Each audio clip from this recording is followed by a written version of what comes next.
News ಸಂಗಮಕ್ಕೆ ಸ್ವಾಗತ. ಮೊದಲಿಗೆ headlines.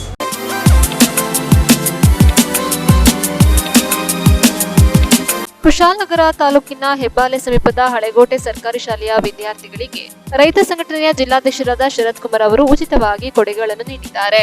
ಕ್ಯಾರ್ಪೇಟೆ ಪಟ್ಟಣದ ಪ್ರವಾಸಿ ಮಂದಿರದ ಸಭಾಂಗಣದಲ್ಲಿ ವೀರಶೈವ ಸಮಾಜದ ಮುಖಂಡರೊಂದಿಗೆ ಗೋಷ್ಠಿ ನಡೆಯಿತು. ಕೂಡಿಗೆ ಮೊರಾರ್ಜಿ ದೇಸಾಯಿ ವಸತಿ ಶಾಲೆಯಲ್ಲಿ ಶಾಲಾ ಸಂಸತ್ ಚುನಾವಣೆ ಕಾರ್ಯ ನಡೆಯಿತು.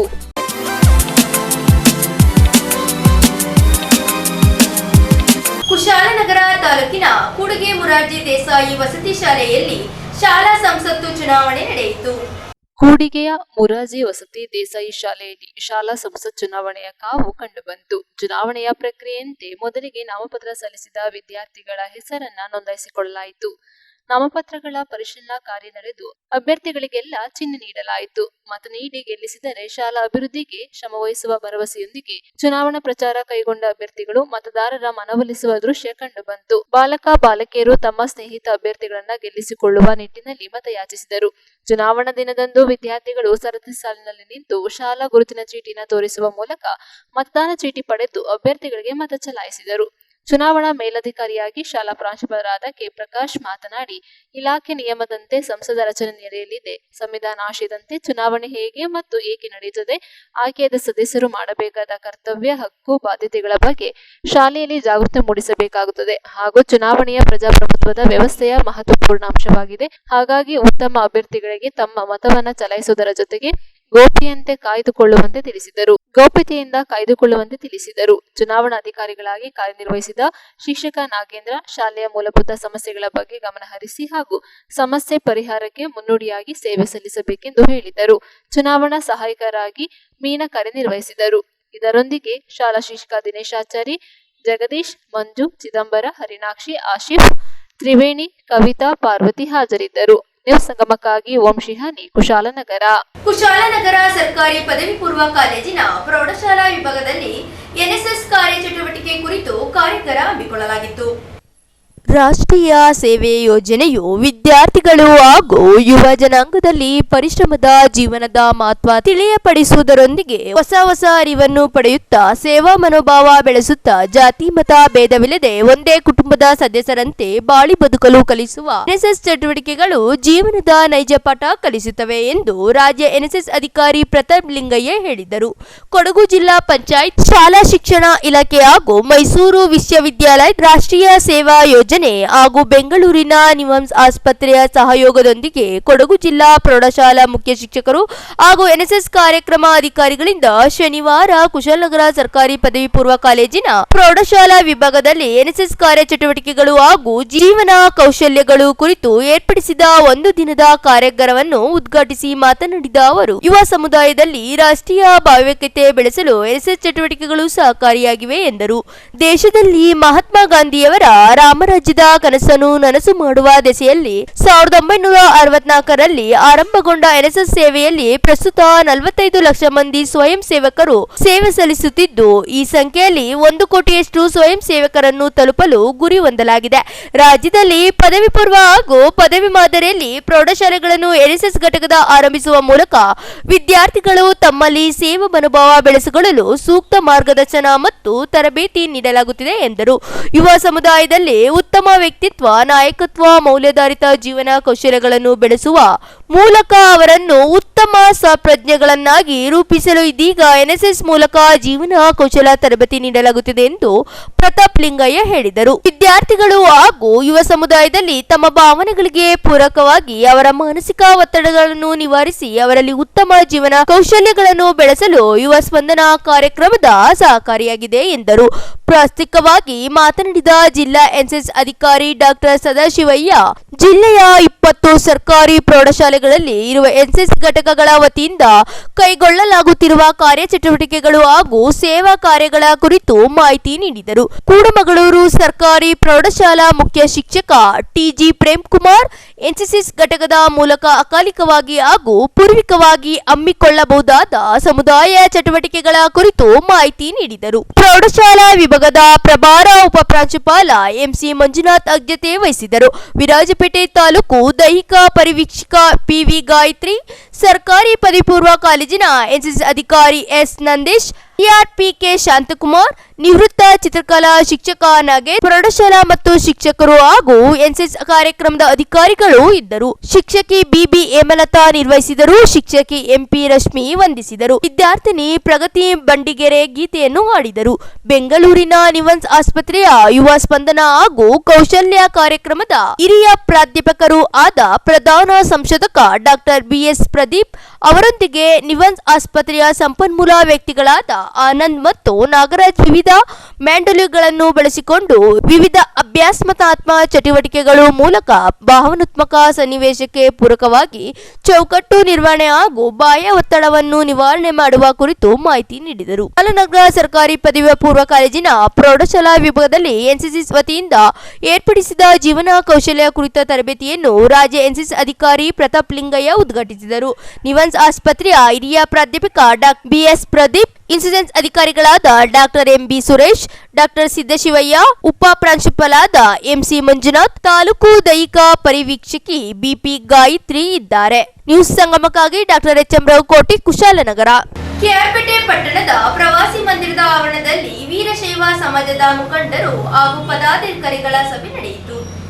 ಕೆಆರ್ಪೇಟೆ ಪಟ್ಟಣದಲ್ಲಿ ಬಸವ ಭವನ ಹಾಗೂ ವಿದ್ಯಾರ್ಥಿ ನಿಲಯದ ಕಟ್ಟಡವನ್ನ ನಿರ್ಮಿಸಿ ಸಮಾಜದ ಪರವಾಗಿ ಕೆಲಸ ಮಾಡಲು ಮತ್ತೊಂದು ಅವಧಿಗೆ ನಮ್ಮ ತಂಡವನ್ನ ಆಶೀರ್ವದಿಸಿ ಎಂದು ಧನಂಜಯ ಕುಮಾರ್ ಮನವಿ ಮಾಡಿದರು. ಅಖಿಲ ಭಾರತ ವೀರಶೈವ ಮಹಾಸಭಾದ ಕೆಆರ್ಪೇಟೆ ತಾಲೂಕು ಘಟಕದ ಅಧ್ಯಕ್ಷನಾಗಿ 5 ವರ್ಷಗಳ ಕಾಲ ಸಮಾಜದ ಹಿತ ಕಾಯಲು ಬದ್ಧತೆಯಿಂದ ಕೆಲಸ ಮಾಡಿದ್ದೇನೆ. ಪಟ್ಟಣದಲ್ಲಿ ಬಸವ ಭವನ ಹಾಗೂ ವಿದ್ಯಾರ್ಥಿಗಳ ಶೈಕ್ಷಣಿಕ ವಿಕಾಸಕ್ಕಾಗಿ ವಿದ್ಯಾರ್ಥಿ ನಿಲಯದ ಕಟ್ಟಡವನ್ನ ನಿರ್ಮಿಸಿ ಸಮಾಜದ ಪರವಾಗಿ ಕೆಲಸ ಮಾಡಲು ಮತ್ತೊಂದು ಅವಧಿಗೆ ನಮ್ಮ ತಂಡವನ್ನ ಆಶೀರ್ವದಿಸಬೇಕೆಂದು ವಕೀಲ ಧನಂಜಯ ಕುಮಾರ್ ಮನವಿ ಮಾಡಿದರು. ಕೆಆರ್ಪೇಟೆ ಪಟ್ಟಣದ ಪ್ರವಾಸಿ ಮಂದಿರದ ಸಭಾಂಗಣದಲ್ಲಿ ವೀರಶೈವ ಸಮಾಜದ ಮುಖಂಡರು ಹಾಗೂ ಮಹಾಸಭಾದ ಪದಾಧಿಕಾರಿಗಳೊಂದಿಗೆ ಗೋಷ್ಠಿ ನಡೆಸಿ ಮಾತನಾಡಿದರು.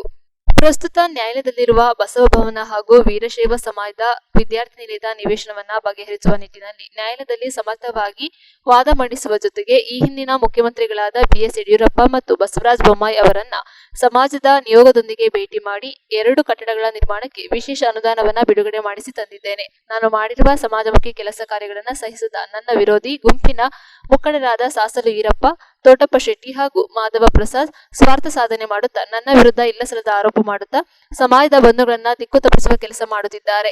5 ವರ್ಷಗಳ ಕಾಲ ಒಂದೇ ₹1 ಭ್ರಷ್ಟಾಚಾರ ನಡೆಸದೆ ನನ್ನ ದುಡಿಮೆಯ ಸ್ವಂತ ಹಣವನ್ನ ವ್ಯಯ ಮಾಡಿ ಸಮಾಜದ ಕಾರ್ಯಕ್ರಮಗಳನ್ನು ನಡೆಸಿದ್ದೇನೆ. ನನ್ನ ಮನೆ ದೇವರು ಸಾಸಲಿನ ಸೋಮೇಶ್ವರ ಹಾಗೂ ಶಂಭುಲಿಂಗೇಶ್ವರನಾಥ ಸ್ವಾಮಿಯ ಮೇಲೆ ಪ್ರಮಾಣ ಮಾಡಿ ಹೇಳುತ್ತೇನೆ, ವೀರಶೈವ ಮಹಾಸಭಾದಲ್ಲಿ ನಾನು ಅಧ್ಯಕ್ಷನಾಗಿ ಸಮಾಜದ ಹಿತ ಕಾಯುವ ಕೆಲಸವನ್ನ ಬದ್ಧತೆಯಿಂದ ಮಾಡಿದ್ದೇನೆಂದು ಭಾವುಕರಾಗಿ ಹೇಳಿದರು. ಗೋಷ್ಠಿಯಲ್ಲಿ ವೀರಶೈವ ಮಹಾಸಭಾದ ಪ್ರಧಾನ ಕಾರ್ಯದರ್ಶಿ ವೀರಪ್ಪ, ಪದಾಧಿಕಾರಿಗಳಾದ ಜಿಎಂ ರಾಜಶೇಖರ್, ಕೆಂಪಿಕೊಪ್ಪಲು ಮಹಾದೇವ್, ಜಿಎಸ್ ಶಂಭುಲಿಂಗಪ್ಪ, ಚಂದ್ರಶೇಖರ್, ವಿರೂಪಾಕ್ಷ, ಯಗಚಕುಪ್ಪೆ ಚಂದ್ರಶೇಖರಪ್ಪ, ಬಸವನಹಳ್ಳಿ ಮಹೇಶ್, ಮೆಳ್ಳಹಳ್ಳಿ ಬಸವರಾಜ್, ನಿಂಗಪ್ಪ, ಶಿವಪ್ಪ, ಯಗಚಕುಪ್ಪೆ ಕುಮಾರ್, ಮೊಗಣ್ಣ, ಬಸವಲಿಂಗಪ್ಪ, ಸಾಸಲು ಉಮೇಶ್, ಶಿವಮೂರ್ತಿ, ಚೀಕನಹಳ್ಳಿ ಮಹಾದೇವಪ್ಪ, ಪವಿತ್ರ, ಯಶೋಧ, ಮೀನಾಕ್ಷಿ, ಮಂಜುಳಾ ಸೇರಿದಂತೆ ಸಮಾಜದ ಮುಖಂಡರು ಭಾಗವಹಿಸಿದ್ದರು. ಅದು 1.5 ವರ್ಷ ಕೆಲಸ ಮಾಡೋಕ್ಕಾಗಲಿಲ್ಲ. ಅಂದರೆ 5 ವರ್ಷದ ಅಧಿಕಾರದ ಅವಧಿ ನಮ್ಮ ಜನ ಕೊಟ್ಟರು ಕೂಡ, ತಾಲೂಕಿನ ಮತದಾರರು ವೀರಶೈವ ಲಿಂಗಾಯತ ಬಂಧುಗಳು ಅಧಿಕಾರ ಕೊಟ್ಟರು ಕೂಡ ಸಹ 3.25 ವರ್ಷ, 3.5 ವರ್ಷ, 4 ವರ್ಷ ಅಂತ ಕೆಲಸ ಮಾಡಲಿಕ್ಕೆ ಅವಕಾಶ ಮಾಡಿಕೊಡಲಿಲ್ಲ ಅವರು. ಇವತ್ತೇನು ಒಂದು ನಿವೇಶನ, ನಮ್ಮ ಸಮಾಜದ ಒಂದು 15 ಕೋಟಿ ನಿವೇಶನ ಇದೆ, ಆ ನಿವೇಶನದ ಫೈಲ್ ಸ್ಟಡಿ ಮಾಡೋಕ್ಕಾಗಲಿಲ್ಲ 3 ವರ್ಷ. ಆ ಫೈಲ್ ಸ್ಟಡಿ ಮಾಡೋಕ್ಕಾಗಲಿಲ್ಲ 3 ವರ್ಷ. ಅರ್ಥಾಯ್ತಾ? ಇಂತಹ ಒಂದು ಪರಿಸ್ಥಿತಿಗೆ ತಾವು ನನಗೆ ಕೆಲಸ ಮಾಡಲಿಕ್ಕೆ ಅವಕಾಶ ಸಿಕ್ಕಿದೆ 1.25 ವರ್ಷ. ನನಗೆ ಕೆಲಸ ಮಾಡಲಿಕ್ಕೆ ಅವಕಾಶ ಸಿಕ್ಕಿದೆ 1.5 ವರ್ಷ. ಮಾನ್ಯ ಪತ್ರಿಕೆ 1.5 ವರ್ಷದಲ್ಲಿ ನಾನು ಒಬ್ಬ ಅಧ್ಯಕ್ಷನ ಕೆಲಸ ಮಾಡಬೇಕು. ನೋಡಿ, ನನಗೆ ಸಿಕ್ಕ ಅಲ್ಪಾವಧಿನಲ್ಲೇ ಇವತ್ತು ತಾಲೂಕಿನಲ್ಲಿ ಹೇಳ್ತಾರೆ, ಮಾತಾಡ್ತಾರೆ.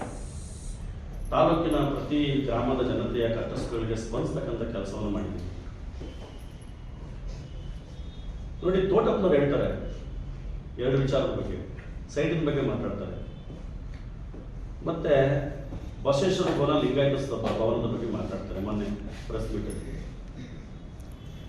ತೋಟಪ್ಪನವ್ರು ಮಾತಾಡ್ತಾರೆ, ಸೈಟು ಇವತ್ತು ಬೇರೆ ಸೊತ್ತಾಗ್ತಾ ಇದೆ, ಸೈಟ್ ಇವತ್ತು ಬೇರೆ ಸೊತ್ತಾಗ್ತಾ ಇದೆ.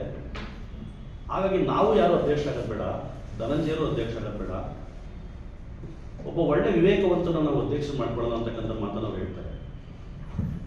ಈ ತಾಲೂಕಿನ ಮಹಾಜನತೆ ಅರ್ಥ ಮಾಡ್ಕೋಬೇಕು, ಯಾರು ವಿವೇಕರು ಯಾರು ಅವಿವೇಕರು ಅಂತಕ್ಕಂಥದ್ದು. ನೋಡಿ ಇವತ್ತು ಏನು ಸಂಗಮಕ್ಕಾಗಿ ಡಾಕ್ಟರ್ ಕೆಆರ್ ನೀಲಕಂಠ, ಕೆಆರ್ಪೇಟೆ. ಕುಶಾಲನಗರ ತಾಲೂಕಿನ ಹೆಬ್ಬಾಲೆ ಸಮೀಪದ ಹಳೆಕೋಟೆ ಸರ್ಕಾರಿ ಶಾಲೆಯ ವಿದ್ಯಾರ್ಥಿಗಳಿಗೆ ಉಚಿತವಾಗಿ ಕೊಡೆಗಳನ್ನು ವಿತರಿಸಲಾಯಿತು. ಹೆಬ್ಬಾಲೆ ಸಮೀಪದ ಹಳೆಕೋಟೆ ಸರ್ಕಾರಿ ಶಾಲೆಯ ಎಲ್ಲಾ ವಿದ್ಯಾರ್ಥಿಗಳಿಗೆ ಉಚಿತವಾಗಿ ಕೊಡೆಗಳನ್ನು ನೀಡಲಾಯಿತು. ಹೆಬ್ಬಾಲೆ ಸಮೀಪದ ಹಳೆಕೋಟೆಯ ಸರ್ಕಾರಿ ಶಾಲೆಯಲ್ಲಿ ವಿದ್ಯಾಭ್ಯಾಸ ಮಾಡುತ್ತಿದ್ದು, ಅಲ್ಲಿನ ಮುಖ್ಯ ಶಿಕ್ಷಕರು ರಮೇಶ್ ಮತ್ತು ಎಸ್ಡಿಎಂಸಿ ಅಧ್ಯಕ್ಷರು ಗಾಯತ್ರಿ ಅವರು ಕರ್ನಾಟಕ ಕಾವಲು ಪಡೆ ಕೊಡಗು ಜಿಲ್ಲಾಧ್ಯಕ್ಷರಾದ ಎಂ ಕೃಷ್ಣ ಅವರ ಬಳಿ ನಮ್ಮ ಶಾಲೆಯ ವಿದ್ಯಾರ್ಥಿಗಳು ಸುಮಾರು 2 ಕಿಲೋಮೀಟರ್ ದೂರದಿಂದ ಮಳೆಯಲ್ಲಿ ನೆನೆದುಕೊಂಡು ಶಾಲೆಗೆ ಬರುತ್ತಿದ್ದು, ಎಲ್ಲ ಮಕ್ಕಳಿಗೆ ದಾನಿಗಳ ಸಹಕಾರದಿಂದ ಕೊಡೆಗಳನ್ನು ನೀಡಬೇಕೆಂದು ಮನವಿ ಮಾಡಿದ್ದರು. ಕರ್ನಾಟಕ ಕಾವಲು ಪಡೆ ಮನವಿ ಸ್ಪಂದಿಸಿ ರೈತ ಸಂಘಟನೆಯ ಜಿಲ್ಲಾಧ್ಯಕ್ಷರಾದ ಶರತ್ ಕುಮಾರ್ ಅವರು ಎಲ್ಲಾ ವಿದ್ಯಾರ್ಥಿಗಳಿಗೆ ಉಚಿತವಾಗಿ ಕೊಡೆ ನೀಡಲಾಯಿತು. ಇದೇ ಸಂದರ್ಭ ಎಂ ಕೃಷ್ಣ ಮಾತನಾಡಿ, ದಾನಿಗಳು ಗ್ರಾಮೀಣ ಭಾಗದ ಶಾಲೆಯಲ್ಲಿ ವಿದ್ಯಾಭ್ಯಾಸ ಮಾಡುತ್ತಿರುವ ವಿದ್ಯಾರ್ಥಿಗಳಿಗೆ ಸಹಾಯ ಮಾಡಬೇಕೆಂದು ಮನವಿ ಮಾಡಿದರು. ಇದೇ ಸಂದರ್ಭ ಎಸ್ಡಿಎಂಸಿ ಅಧ್ಯಕ್ಷರು ಮತ್ತು ಶಿಕ್ಷಕರು ಮತ್ತು ಗ್ರಾಮಸ್ಥರು, ಕರ್ನಾಟಕ ಕಾವಲು ಪಡೆಯ ಜಿಲ್ಲಾಧ್ಯಕ್ಷರು ಎಂ ಕೃಷ್ಣ ಮತ್ತು ರೈತ ಸಂಘದ ಜಿಲ್ಲಾಧ್ಯಕ್ಷರು ಶರತ್ ಕುಮಾರ್ ಅವರಿಗೆ ಸನ್ಮಾನ ಮಾಡಿ ಗೌರವಿಸಿದರು. ಕಾರ್ಯಕ್ರಮದಲ್ಲಿ ಮುಖ್ಯ ಶಿಕ್ಷಕರಾದ ರಮೇಶ್ ಟಿಆರ್, ಸಹ ಶಿಕ್ಷಕರಾದ ಮಣಿ, ಕವಿತಾ, ರೈತ ಸಂಘದ ಗೌರವಾಧ್ಯಕ್ಷರಾದ ಚಂದ್ರಶೇಖರ್, ಡಾಕ್ಟರ್ ಅರುಣ್ ಕುಮಾರ್, ಶಿವಮೂರ್ತಿ, ಮಹಿಳಾಧ್ಯಕ್ಷರು ಇಂದಿರಾ, ಎಸ್ಡಿಎಂಸಿ ಅಧ್ಯಕ್ಷರು ಗಾಯತ್ರಿ, ಸದಸ್ಯರು ದುಷ್ಯಂತ ಭಾಗವಹಿಸಿದ್ದರು. ನ್ಯೂಸ್ ಸಂಗಮಕ್ಕಾಗಿ ವಂಶಿಹನಿ, ಕುಶಾಲನಗರ ತಾಲೂಕಿನ ಶ್ರೀರಂಗಾಲ ಸರ್ಕಾರಿ ಪ್ರೌಢಶಾಲೆಯಲ್ಲಿ ಶಾಲಾ ಸಂಸತ್ತು ಚುನಾವಣೆ ನಡೆಯಿತು. ಪ್ರಜಾಪ್ರಭುತ್ವ ಉಳಿವಿಗಾಗಿ ವಿದ್ಯಾರ್ಥಿಗಳನ್ನು ಶಾಲಾ ಸಂಪತ್ತಿಗಾಗಿ ತರಗತಿಯ ಪ್ರತಿನಿಧಿಗಳನ್ನು ಮೊಬೈಲ್ಗಳನ್ನು ಇವಿಎಂ ಹಾಗೂ ವಿವಿಪ್ಯಾಟ್ ಬಳಸಿ ಚುನಾವಣೆ ಮಾಡಲಾಯಿತು. ವಿದ್ಯಾರ್ಥಿಗಳಿಗೆ ವಿದ್ಯುನ್ಮಾನ ಯಂತ್ರ ಬಳಕೆಯನ್ನು ತಿಳಿಸಲಾಯಿತು. ಪ್ರತಿ ತರಗತಿಯಿಂದ 3 ವಿದ್ಯಾರ್ಥಿಗಳನ್ನು, ಅದರಲ್ಲೇ 1 ಮಹಿಳಾ ಮೀಸಲು ಒಳಗೊಂಡಂತೆ 12 ಪ್ರತಿನಿಧಿಗಳನ್ನು ಚಲಾಯಿಸಲಾಗಿತ್ತು.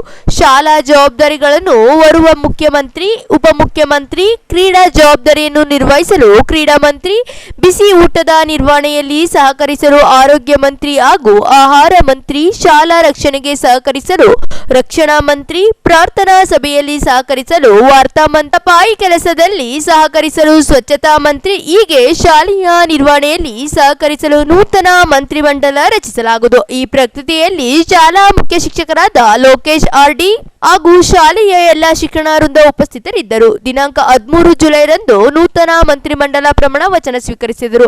ನ್ಯೂಸ್ ಸಂಗಮಕ್ಕಾಗಿ ಧನ್ಯ, ಕುಶಾಲನಗರ. ಕೊನೆಯಲ್ಲಿ ಮತ್ತೊಮ್ಮೆ ಹೆಡ್ಲೈನ್ಸ್.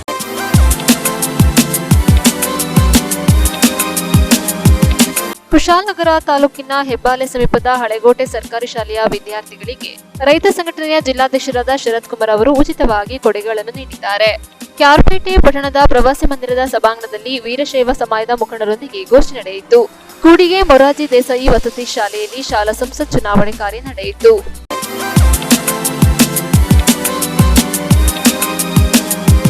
ಇಲ್ಲಿಗೆ ನ್ಯೂಸ್ ಸಂಗಮ ಮುಕ್ತಾಯವಾಯಿತು. ಸುದ್ದಿ, ಮಾಹಿತಿ, ಮನರಂಜನೆಗಾಗಿ ನೋಡ್ತಾ ಇರಿ ಸಂಗಮ ಟಿವಿ. ವಂದನೆಗಳೊಂದಿಗೆ ಲಾವಣ್ಯ ಕೀರ್ತಿ, ಬೈಕುಪ್ಪ.